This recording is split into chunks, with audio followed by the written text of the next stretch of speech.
Good evening everyone. हम लोग उस दिन कर रहे थे ऐसे ऑन एजुकेशन, है ना। एजुकेशन में सबसे पहले हमने जो डिस्कस किया था वो डिस्कस किया था लड़कियों का प्रॉब्लम पे। उसके बाद फिर मैंने कहा था कि स्कूल्स में आपके बिल्डिंग नहीं है और जो टीचर्स है वो भी ट्रेंड पे करते हैं, ठीक है। इसके कारण हमारा एजुकेशन प्रॉपर तरीके से दे नहीं पाते हैं। उसके बाद फिर हम लोग कहें कि इंडिया में रोट लर्निंग यानी कि रट्टा मार लर्निंग पे ज़्यादा एम्फोसाइज्ड है और यहाँ पे ग्रेड्स ज़्यादा मैटर करता है, इसीलिए यहाँ पे ये सारे प्रॉब्लम्स है जिसकी वजह से हम ज़्यादा एम्फोसाइज करते हैं रोट लर्निंग पे। वोकेशनल एजुकेशन का आता पता ही नहीं रहता है मोस्ट ऑफ द स्कूल्स में। उसके बाद एक और पॉइंट देखो कि हमारे जो टीचर्स होते हैं वो भी एफिशिएंट नहीं होते।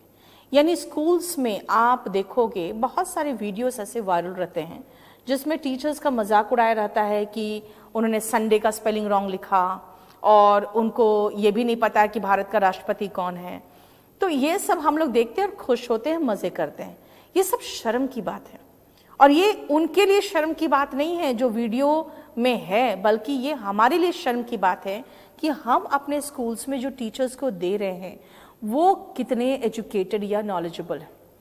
इंडिया का जो पॉपुलेशन है उसका लेस देन 1% पॉपुलेशन जाता है हायर एजुकेशन के लिए, एंड हायर एजुकेशन में जाने के बाद ही आप एक टीचर बनने के काबिल होते हो। ये सिर्फ जो हम लोग गवर्नमेंट स्कूल्स में ऐसे शिक्षा मित्र के रूप में या कोई भी अपॉइंटमेंट कर देते हैं, ध्यान दो वो सिर्फ क्या है, तो वो सिर्फ खाना पूर्ति के लिए। खाना पूर्ति वाले जो टीचर्स है वो अधकचरा ज्ञान देंगे बच्चों को। तो इसीलिए वो एक कहावत है ना, a little knowledge is a dangerous thing, वो और ज्यादा खतरनाक हो जाता है क्योंकि बच्चों को वो अधकचरा नॉलेज देते हैं। इसका मतलब है कि well qualified and highly educated teachers की भी इंडिया में कमी है, ठीक है ना। लिखो आगे।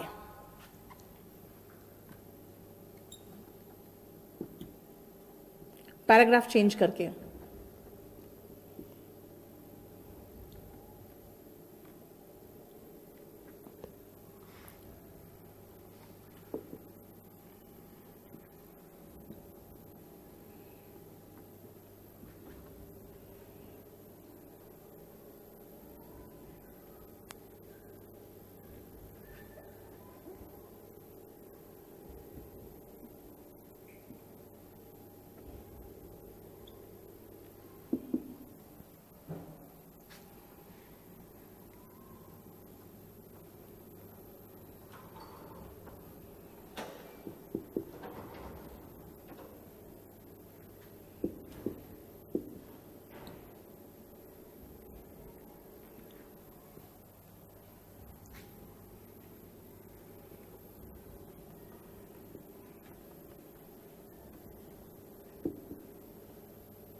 रोहित, आपने जो कहा है ना, उसमें आपने वो प्रॉब्लम बता दिया कि girls are forced to go to this profession.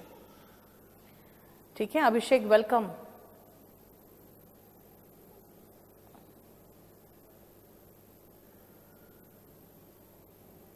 Quotes by famous personality, आप बताओ क्या है, उसके बाद में बताऊं आपको। अमन, जरा वाटर क्राइसिस का आप देख लो, आपके बुक में होगा वॉल्यूम 3। मुझे एक वॉल्यूम 3 जरा दिलवाओ, मुझे एक वॉल्यूम 3 दिलवाना। नहीं है, देखो ना आया होगा यहाँ पे, है ना। चलो सुनो, apart from all the problems discussed above, जो भी प्रॉब्लम्स हमने डिस्कस किए ऊपर, comma, we lack qualified and efficient teachers, teachers 2 लगा दो इन स्कूल्स। हम क्वालिफाइड और एफिशिएंट टीचर्स भी लैक करते हैं स्कूल्स में। अक्सर हम वीडियोस देखते हैं ऑफ अ पर्सन और a journalist asking the teachers of government schools very basic questions, and they fail even when asked the questions that students of primary schools can answer comfortably. Comfortably आप Sunday का spelling एक UKG के बच्चे से पूछोगे बता देगा। This is not funny, it is a matter of shame for the system as well as the society. सबके लिए ये शर्म की बात है। People with good links get their easy access on ad hoc basis to these schools. अगर आपके सरपंच से अच्छा जान पहचान है या वहाँ पे जो छुट भैया नेता होते हैं वो अच्छा जान पहचान है, तो शिक्षा मित्र या फिर थोड़ा सोर्स लगा के एड हॉक बेसिस पे आप स्कूल्स में ज्वाइन कर लेते हो, जहाँ वो मर्सीलेसली प्ले करते हैं फ्यूचर ऑफ द कंट्री के साथ, क्योंकि जो छोटे बच्चे हैं वो कंट्री का फ्यूचर है। कहावत है, a little knowledge is a dangerous thing, यानी कि अधकचरा ज्ञान खतरनाक होता है, जिसको कहते हैं ना नीम हकीम खतरे जान। लेकिन and as far as these greenhorns का मतलब होता है नौसिखिया। नौसिखिया कौन है? जो ये टीचर्स हैं। Our concern they are drastically derailing the young mind of the country by teaching them all wrong. वो जो छोटे बच्चे हैं, यंग माइंड जो हमारे कंट्री के हैं, उसको डिरेल कर रहे हैं, यानी कि पटरी से उतार रहे हैं। Bye teaching them all wrong का मतलब हो गया कि सब कुछ उनको गलत सिखा के। चलो यहां तक हमने ये सारे सिस्टम के प्रॉब्लम्स डिस्कस कर लिए। अब एक और चीज है कि एजुकेशन क्या है। आपने शायद नहीं पढ़ा होगा, वॉल्यूम 2 अगर आपके पास होगा, उसमें आप एक पोयम है डॉग पर, ठीक है, एक बड़ा सा पोयम है, छोटा नहीं पोयम है, बड़ा पोयम है डॉग पर। उसमें मैंने इस मुद्दे को उठाया था कि वो जो कुत्ता था वो पूछता है कि आप अपने बच्चों को, नहीं मुझे चाहिए था, आप अपने बच्चों को स्कूल क्यों भेजते हो? तो उसने कहा था कि वो कमा सके, जब हम बूढ़े हो जाएंगे तो हमें खिलाने के लिए कमा सके। तो उसने ये पूछा था, तो क्या आप अपने बच्चों को ये नहीं सिखाते हो स्कूल में कि जानवरों पर पत्थर ना फेंकें? तो कहा, उसने जवाब दिया उस आदमी ने, तो ये क्यों सिखाएंगे, इससे उसे नौकरी थोड़ी मिलेगी। That means what? हमारा जो एजुकेशन सिस्टम है वो रोट लर्निंग है। We emphasize on the course that would fetch them jobs, and in such attempt हम सोचते हैं कहीं पढ़ाई में कुछ छूट ना जाए, उसके चक्कर में हम क्या करते हैं, हम उसको साइंस भी पढ़ाते हैं, उसको मैथ्स भी पढ़ाते हैं, उसको हिस्ट्री भी पढ़ाते हैं, उसको ज्योग्राफी पढ़ाते हैं, and we make them jack of all trades and master of none. यानी सब ट्रेड सिखा देते हैं लेकिन किसी का मास्टर नहीं बनाते। ये चीज आप डेवलप्ड कंट्रीज में नहीं देखोगे। डेवलप्ड कंट्रीज में वो शुरू से उनके रुझान के अकॉर्डिंग उनको सब्जेक्ट देते हैं। हो गया, हमने सब कुछ सीख लिया, किसी में मास्टर नहीं बने, जिसके कारण हम एज फार एज रिसर्च में की बात करें उसमें हम पिछड़ जाते हैं। हम साइंटिस्ट नहीं बन पाते क्योंकि हम किसी एक चीज को लेकर चलते ही नहीं है कि उसमें फिर खो जाएं और क्या, क्यों, ऐसा क्यों हुआ, वो सब क्वेश्चंस के लिए आपको टाइम चाहिए। आपके पास टाइम नहीं है क्योंकि आपके पास 15-20 सब्जेक्ट्स होते हैं। आपके पास टाइम नहीं है, आपके पास खाली क्या है कि जितना जल्दी हो सके रट्टा मारो, याद करो और एग्जाम दो। पहली चीज, इसका मतलब है we become jack of all trades and master of none. Secondly, मतलब मैंने कह दिया कि हमारा जो सिस्टम ऑफ एजुकेशन है हमें हायर थिंकिंग तब डेवलप करने नहीं देता है, जिसके कारण हम मास्टर ऑफ वन नहीं हो पाते हैं, मास्टर ऑफ नन हो जाते हैं। सेकेंडली, हमारे एजुकेशन में मॉरल एजुकेशन को वैल्यू नहीं दिया गया है, जिसके कारण हम उसको संबंधित कर सकते हैं आज होने वाले क्राइम्स के साथ, जिसके कारण एक बच्चा जब छोटा होता है उसको मॉरल एजुकेशन देके एक सेंसिटिव आदमी बनाया जा सकता है। और उसको एक सेंसिटिव बनाने के लिए हमें सबसे पहले एजुकेशन का काम क्या है? Education must make you a good human being. हमें हमेशा सिखाया जाता है माई एम ऑफ लाइफ, तो कहते हैं मैं पुलिस ऑफिसर बनूंगा, मैं डॉक्टर बनूंगा, मैं इंजीनियर बनूंगा। सबसे पहले एक बच्चे को ये सिखाया ही नहीं जाता है कि एजुकेशन का सबसे पहला काम है कि मैं अच्छा इंसान बनूंगा। यानी एक मॉरल एजुकेशन और एक फोकस्ड एजुकेशन, दोनों की सीरियस कमी है हमारे एजुकेशन सिस्टम पे। बस उसके बाद हम मेंशन कर सकते हैं जिसके कारण छोटे गुनाह से लेकर बड़े crime like rapes and murders आराम से होते हैं। और हम पाते हैं कि मैक्सिमम अगर ऐसे जो क्राइम्स हो रहे हैं वो क्राइम्स इसलिए होते हैं क्योंकि एक मॉरल एजुकेशन, एक इलिटरेट सोसाइटी में क्राइम्स बहुत होते हैं, लेकिन मॉरल एजुकेशन वो बंदा लैक करता है। अगर देखा जाए तो उसमें टीचिंग्स नहीं है। अगर मैं मानती हूँ ठीक है मेरे साथ बहुत गलत हुआ और मैं जाके मर्डर कर दूं, तो इसका मतलब है कि मुझे माफ करना, जैसे कहते हैं ना एजुकेशन सिस्टम में आप महात्मा गांधी को पढ़ते हो, ठीक है ना, तो माफ करना आपको नहीं सिखाया गया। तो इसका मतलब है कि अगर हमें माफ करना नहीं सिखाया गया तभी तो जाके मैंने बदले की भावना से मैंने मर्डर किया। अब हमारे सोसाइटी का मेंटालिटी देखो, कई जगह पे ऑनर किलिंग होता है, और अगर बाय चांस कोई एजुकेटेड और कोई एनलाइटेंड बंदा जो आज के जमाने का है भाग के जाके पुलिस में इन्फॉर्म करता भी है कि उस घर में ऑनर किलिंग होने वाला है या हो गया है या हो रहा है, तो इन फैक्ट बहुत सारे ऐसे कांस्टेबल लेवल के लोग हैं जो कहते हैं ठीक तो कर रहा है उसका बाप, लड़की ने नाक कटा दी है तो बाप ठीक कर रहा है। इसका मतलब है कि हमारा सोसाइटी आज भी बहुत बैकवर्ड है। आप आर्टिकल 15 देखना पिक्चर, आर्टिकल 15 में पाओगे कि जो रेप किया था ना उसमें 2 पुलिस वाले भी शामिल थे। जो गैंग रेप हुआ था उस लड़की का, उसमें 2 पुलिस वाले भी शामिल थे। और उसके जहां पर वो काम करती थी वहां पे काम कराने वाला जो मालिक था उसने इसलिए रेप किया क्योंकि उसको लगा कि ये लड़की की इतनी हिम्मत कि 25 रुपए के बदले में ये अपना जो मजदूरी 28 रुपए मांग रही है। आज ये सर उठा रही है, ये नीच लोग है, इसके इतनी हिम्मत हो गई कि ये आज आंख उठा के मुझसे 25 की जगह पे 28 मांग रही है, कल इसके साथ काम करने वाले भी लोग मांगेंगे। तो वही उसमें कहा गया कि सर आप जो ग्लास में पानी पी रहे हैं ना, मिनरल वाटर, उसका जो एक घूंट है उसके बराबर उसने मेहनताना अपना इंक्रीज करने के लिए मांगा था, जिसके कारण उसका गैंग रेप किया गया और फिर मर्डर कर दिया गया। और गैंग रेप में भी 2 पुलिस वाले शामिल थे। तो you can see the level of education that we have in the society and the influence of that education on the crime of the society. यानी कि आपको लास्ट में एजुकेशन को क्राइम से रिलेट करना पड़ेगा, क्योंकि एक बहुत इंपॉर्टेंट टॉपिक फिर से उभर के आया है and that is capital punishment for rapists, जो ऑलरेडी हो चुका है। मैं नेक्स्ट टॉपिक में इसी में जाने वाली हूं। निर्भया केस के बाद कानून देखो, निर्भया केस के बाद बहुत बड़ा आंदोलन हुआ था, बहुत बड़ा आंदोलन हुआ था। और उसके बाद सरकार भी गिरी थी इसी कारण से, क्योंकि मोदी सरकार का यही था कि सुरक्षित नहीं है हमारी बेटियां। और उसके बाद सीरियस तरीके से इस पर बातें हुई और उसके बाद कैपिटल पनिशमेंट फॉर रेपिस्ट आ गया। लेकिन आपने एक चीज मार्क किया, उसका कोई असर नहीं हुआ।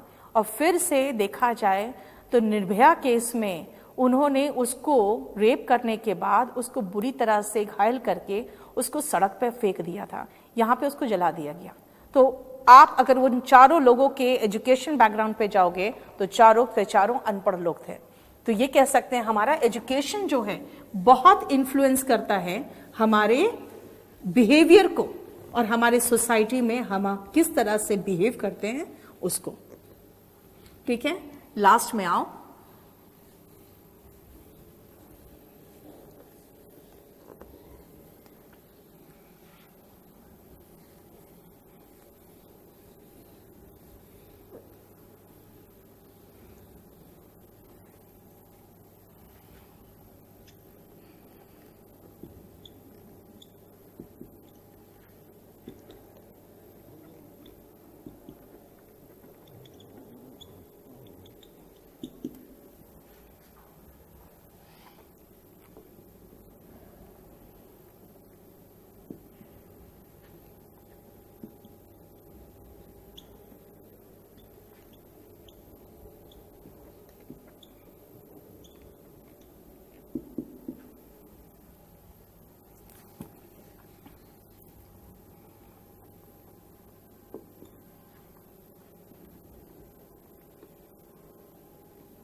Today is your first class. आपका Abhishek right from the first class आपको सारा बैकअप वीडियो मिल जाएगा जो आप मिस किए हो।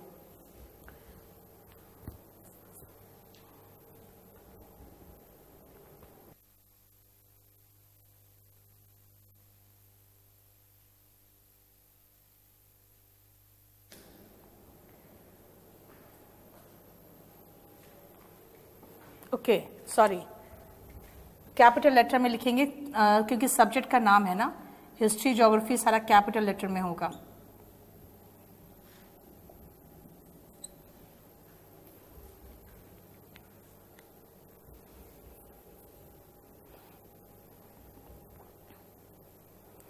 टू 2018 का कॉमनवेल्थ गेम्स या 2018 कॉमनवेल्थ गेम्स इंपॉर्टेंट अब कहाँ होगा?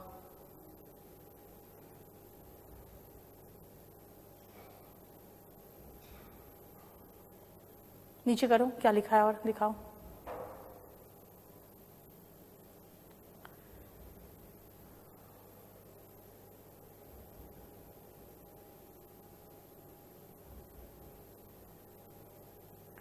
गौरव, जो आपने कहा है ना कलाम के उस पर, तो उसमें ठीक है, आपको इस पर कैसे ऐसे आएगा बताओ जरा। चलो नेक्स्ट आओ। Last but not least, education is the tool that makes a man civilised. उसको सिविलाइज्ड बनाता है, सोशल यानी सामाजिक बनाता है, एनलाइटन मतलब ज्ञान प्राप्ति हो जाती है।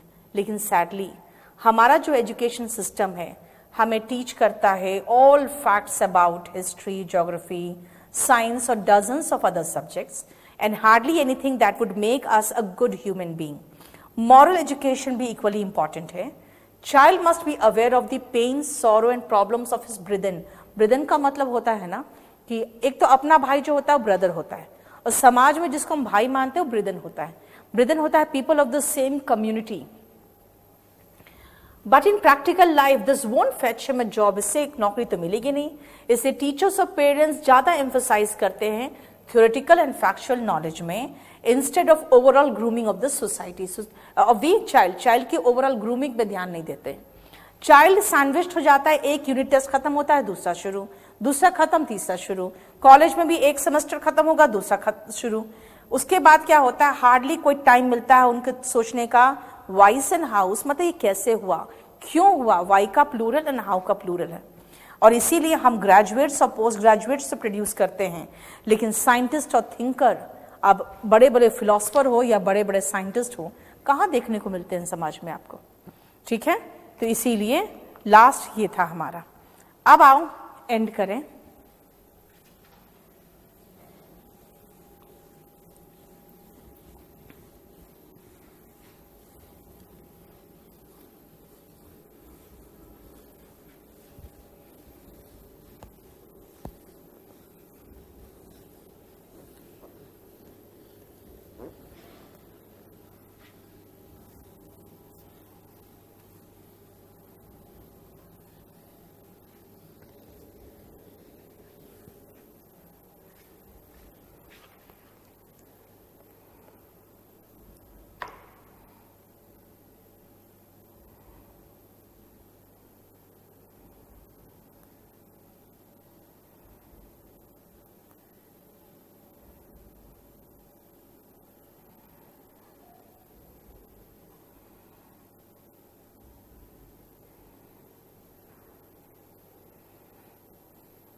लास्ट पैराग्राफ लिखो.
बस खत्म करो।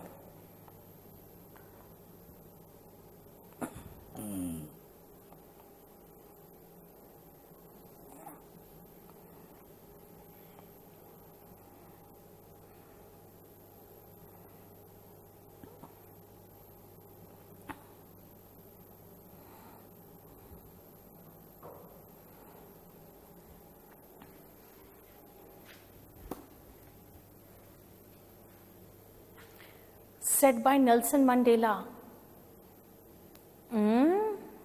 Really? चलो, बिकॉज कलाम किस साथ लगा हुआ है आई डोंट नो, इसको एक बार चेक कर लेना।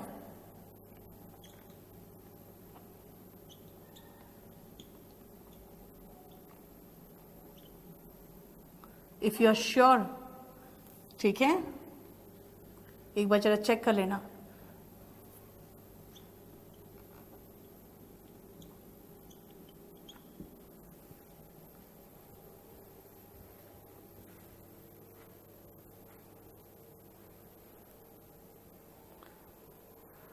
Mock test twice or thrice a week. E cigarette पर ऐसे क्या होगा बेटा? ऐसे ऐसा लिखो ना, करंट एकदम करंट नहीं होता ऐसे। देखो, Nelson Mandela said education is the most powerful weapon which you can use to change the world. He was right, education has the power to transform a human being into being human. देखो, human being मतलब मानव, and being human मतलब इंसान होना। B का form being होता है ना। Education is the most important need of the society. Learning gives you creativity. जब आप में क्रिएटिविटी होता है तो आप सोचने लगते हो कि हम ऐसे भी कर सकते हैं, इसको ऐसे भी कर सकते हैं। देन थिंकिंग आपको नॉलेज प्रोवाइड करता है, और नॉलेज इंसान को महान बना देता है। बस इसी में खत्म कर दो, ठीक है। So we have done the essay on. सुनो, एक प्रॉब्लम है आपके वॉल्यूम 3 में। वॉल्यूम 3 में न्यू वाला नहीं है, ये पुराना वाला है, तो नहीं है यहाँ पे। न्यू वाले में है ना, बाय चांस 3 लास्ट के 3 ऐसे मैंने जो जोड़े थे वो मेरा प्रूफ रीड किया हुआ नहीं था, जिसके कारण कुछ उसमें स्पेलिंग मिस्टेक्स चला गया है, ठीक है। तो इसीलिए अच्छा, दूसरी बात है, पिछले साल तक का जो था उसमें देखो यूनिफॉर्म सिविल कोड पर है, डीमोनेटाइजेशन है। हालांकि उस समय तक डीमोनेटाइजेशन की पूरी तारीफ करनी पड़ी थी, क्योंकि आपको पता है सरकार के खिलाफ नहीं लिख सकते, लेकिन उसके बाद इफेक्ट्स ऑफ डीमोनेटाइजेशन फिर से आ गया, तो इसकी जरूरत नहीं है। आप टेररिज्म, डिजिटल इंडिया, बेटी बचाओ बेटी पढ़ाओ, seeking votes on caste and religion uneducational unconstitutional है, use and misuse of social media हो गया, then cyber crime, surgical strike, 1 rank 1 pension खत्म है। उसका साइंस एंड टेक्नोलॉजी में इंडिया की जो जीत है वो भी खत्म है। Social and religious practices versus legal system of India, जिसमें सारा वो सबरीमाला वाला सब आ जाएगा, शनि मंदिर, सबरीमाला, ये सब आ गया है इसमें। China potential threat to India, cashless India and skill India, यहाँ तक तो हमारा खत्म हो गया था, ठीक है। तो ये, और उसके बाद लास्ट ईयर का जो है वो इसमें नहीं जोड़ा गया है। तो आप स्टूडेंट्स को तो प्रोवाइड हो गया है ना, कमल, स्टूडेंट्स को तो प्रोवाइड हो गया है ना लास्ट ईयर के सारे ऐसे जो जुड़े थे, स्टूडेंट्स को मिला है कि नहीं? लास्ट ईयर के सारे ऐसे आप लोग को मिला है ना? मिल चुका है, ठीक है। हाँ, अपलोड कर चुके हो तो जरा मुझे एक बार टॉपिक दिखाओ तो निकाल के, क्योंकि मुझे अब देखना पड़ेगा कि उसमें हमने रेप इन इंडिया, बेटा आप तो दिख रहे हो ना, rape in India, rape in India का तो मैंने ऑलरेडी बना के दे दिया है, क्योंकि एक बार मुझे और चेक करने दो। और क्या था टॉपिक जो मैंने आप लोगों को कहा था लास्ट क्लास में? देखो तो, ओके, और ठीक है, बस एक सेकेंड। और स्पोर्ट्स मिनिस्टर्स परफॉर्म, ठीक है। Freedom of speech is not absolute, dowry system, honour killing, climate change, privatisation of railway, opportunistic politics, ये जो था है ना, इंडिया से ग्लोबल पावर,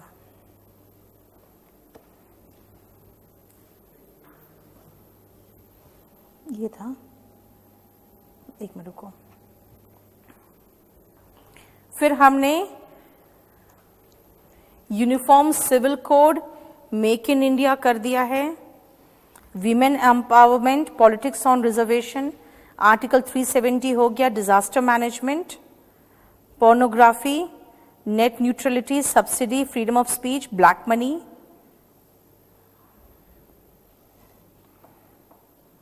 लास्ट ईयर का क्या था, हमने अलग से बनाया था 2017 का, वो देखो 2018 का अलग किया था सब।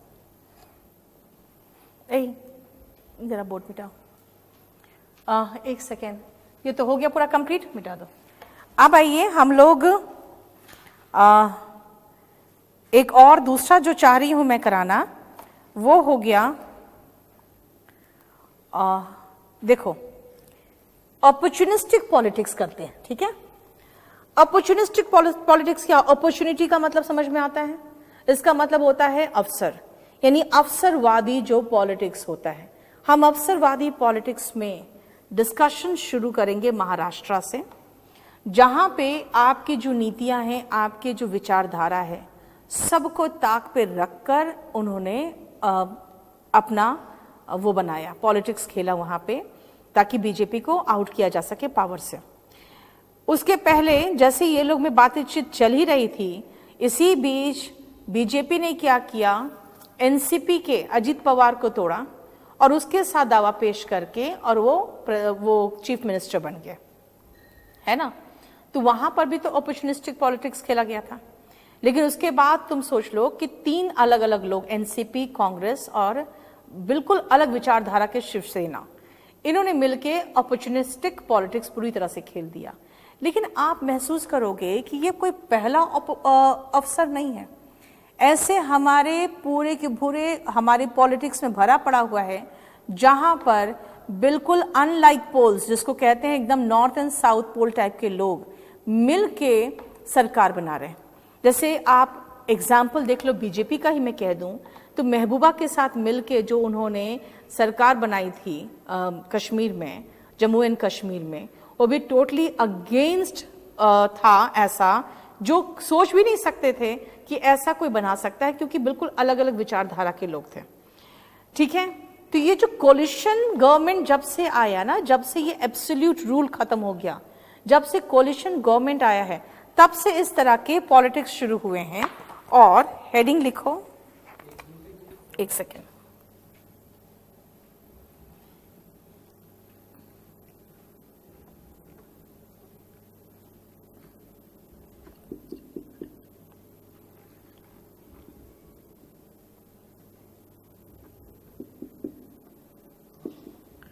हम देखो इन इंडिया भी साथ में लगा रहे हैं। उसका रीजन ये है कि मैं इसको नहीं पूरा वर्ल्ड में ले सकती हूँ, नहीं तो पता नहीं क्या हो जाएगा ऐसे। तो 2 बुक हमने अपलोड करी थी, एक तो ये फॉरेन लेटर वाली थी और एक जो दिखाई थी पिछले साल का तो है ही नहीं इसमें, पिछले साल का कहाँ गया, तुम न्यू वॉल्यूम 3 मंगाओ ना।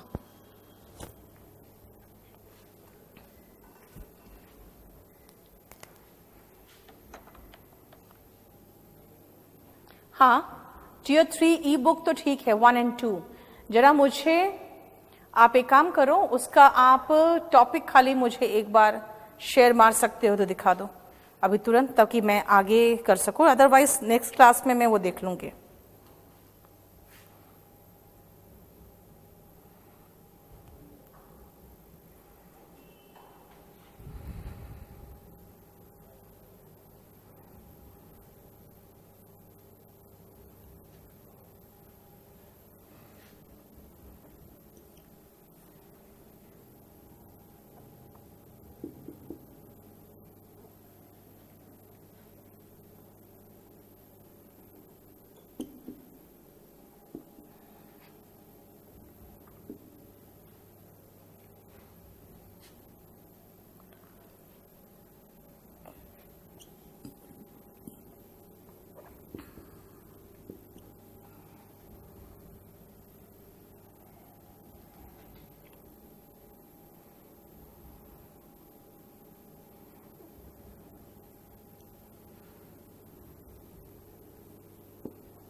पर इतना करो,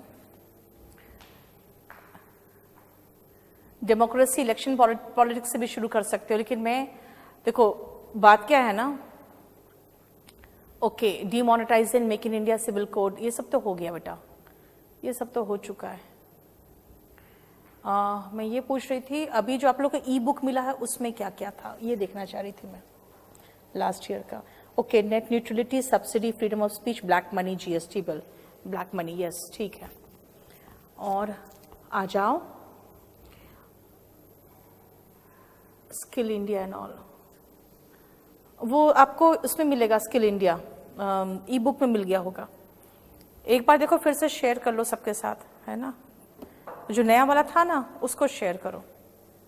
आ जाओ, पॉलिटिकल अपॉर्चुनिज्म कहते हैं या अपॉर्चुनिस्टिक पॉलिटिक्स कहते हैं, दोनों वही सेम चीज हुआ। देखो अब मैं स्ट्रेट अवे पॉलिटिकल अपॉर्चुनिज्म पे जाना चाहती हूँ। मैं अब डेमोक्रेसी डिस्कस करूंगी, उसके बाद फिर पॉलिटिक्स डिस्कस करूंगी। आपके पास 250 ही वर्ड है, यही तो सबसे बड़ा मुश्किल बात है ना। India is a country with diversity, India में विभिन्नता है। डाइवर्सिटी क्या में है? लैंग्वेज में, कल्चर में, रिलीजियस प्रैक्टिसेस में, आपके मान्यता या विश्वास में, बिलीफ में, and diversity in thoughts and problems too, और हमारे विचारों में भी और हमारे प्रॉब्लम्स में भी। अब हमारे प्रॉब्लम्स हैं, क्या क्या प्रॉब्लम्स है देखो। दिल्ली में आपके पास प्रॉब्लम क्या है? आपको बसेस की संख्या ज्यादा चाहिए, आपको मेट्रोस ज्यादा चाहिए क्योंकि आप पॉपुलेशन ज्यादा है। अब नॉर्थ ईस्ट में चले जाओ, वहां रोड ही नहीं है, पहले उनको रोड चाहिए। इसका मतलब है कि आप अलग अलग क्षेत्र में जाओगे तो अलग अलग प्रॉब्लम्स होते हैं।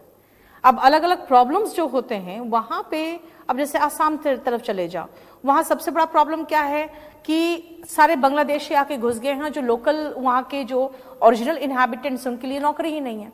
तो हर जगह के अपने प्रॉब्लम से अपने विचार है। अ कम्युनिटी और region has its own hopes, aspirations and problems. अपने ओन होप्स है, एस्पिरेशन मतलब होप ही होता है, एम्बिशन होता है, एंड प्रॉब्लम्स। अब इनको एड्रेस करने के लिए उन्हीं में से कुछ लोग हैं जो आवाज उठाते हैं। तो वो कौन बन जाते हैं? लीडर्स बन जाते हैं। Are born and the parties thus formed have the strong believes and ideologies. अब अगर ये महसूस किया गया कि हिंदुओं के साथ गलत हो रहा है तो क्या हुआ? एक बना लिया उन लोगों ने अपना बजरंग दल, ठीक है। उसके बाद असम में तो कुछ ऐसे टेररिस्ट ग्रुप्स बने हैं जो सिर्फ इसलिए बने क्योंकि उनको महसूस हुआ कि हमारे साथ, हमारे कम्युनिटी के साथ गलत हो रहा है। तो उनका एक स्ट्रांग बिलीफ होता है, स्ट्रांग आइडियोलॉजी होता है, जो many a time in sharp contrast with other parties होता है, जो अदर पार्टीज के साथ शार्प कॉन्ट्रास्ट में होगा। अब जैसे मैं आपको दे रही हूं कि चलो क्या हुआ कि जब कहा कि हिंदुओं के का प्रोटेक्शन होना चाहिए और हिंदू के बिलीफ्स का प्रोटेक्शन होना चाहिए, तो बजरंग दल बना। अब ये बजरंग दल बना है क्यों? क्योंकि हिंदू पर आधारित है। अब आ जाओ कांग्रेस में। कांग्रेस क्या है? तो कांग्रेस में आप कश्मीर में देखो तो उनके बहुत सारे बिग लीडर्स हैं जो मुस्लिम्स हैं, है ना, और फारूक अब्दुल्ला वगैरह हमेशा सपोर्ट करते आए हैं कांग्रेस को, और वो बिग लीडर्स हैं।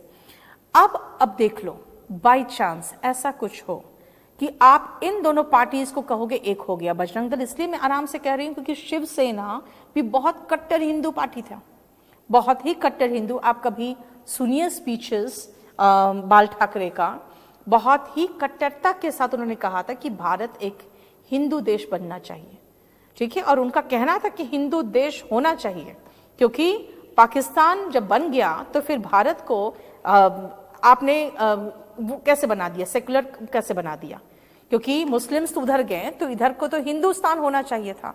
तो वो बहुत ही कट्टर हिंदू विचारधारा के थे। अब क्या हुआ कि इन सब के जो आइडियोलॉजीज और बिलीफ होंगे वो स्ट्रांगली इन कॉन्ट्रास्ट होंगे, जिनका दूसरे पार्टी से कोई लेना देना नहीं होगा, इनफैक्ट उसके खिलाफ होगा। Here these parties that have ideologies pole apart from others are rival parties. ये एक दूसरे के विरोधी पार्टीज कहलाते हैं। During election they spit venom. Spit venom का मतलब होता है जहर उगलना, ठीक है।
हो गया, बस इतना ही अभी रहने दो,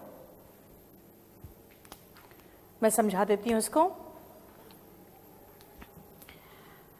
वो एक दूसरे के खिलाफ जहर उगलते हैं, पीपल फिर उनके अपने चॉइस के अनुसार वोट देते हैं, then vote for the respective choice, अच्छे से मैनिफेस्टो देखते हैं और आइडियोलॉजीज पढ़ते हैं कि उनके आइडियोलॉजीज क्या है, और फिर विश्वास करते हैं कि नहीं नहीं ये देखो ये हमारे नेता है और ये हमारे नेता ने एग्जैक्टली वही लिखा है। एक सेकेंड रुकना,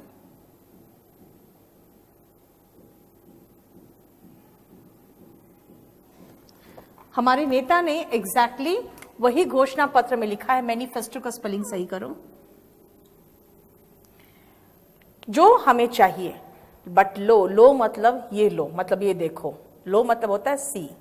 after the election the rival parties join hands and the people are left shocked and flabbergasted. ठीक है, यानी कि जो लोग हैं वो हतप्रभ रह जाते हैं, और उसके बाद लिख लेना खाली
क्या। उसके बाद हम लोग सीधा नेक्स्ट क्लास में गवर्नमेंट स्कीम्स, गीतिका बहुत सारे गवर्नमेंट स्कीम्स का लिखवा चुकी हूं मैं। ठीक है, people then vote for the respective choice after they check with the manifesto. मैंने बता दिया, पीपल शॉक्ड एंड फ्लैबरगास्ट रह जाते हैं। Political opportunism and greed for power, सारे आइडियोलॉजीज, मैनिफेस्टोस और होप्स को डिफीट करके वो रूल कर जाता है। अब हम नेक्स्ट क्लास में इसका डेफिनेशन पे आ जाएंगे कि पॉलिटिकल अपॉर्चुनिज्म है क्या। ठीक है, ये कमल मेरा नेक्स्ट क्लास, आप आज कौन सा दिन है? मंडे। आज मंडे है। हाँ नहीं रुकिए, मैं अभी बता दूं, मैं वेंसडे को नेक्स्ट क्लास ले लूंगी। ठीक है, वेंसडे को नेक्स्ट क्लास लेंगे इसका।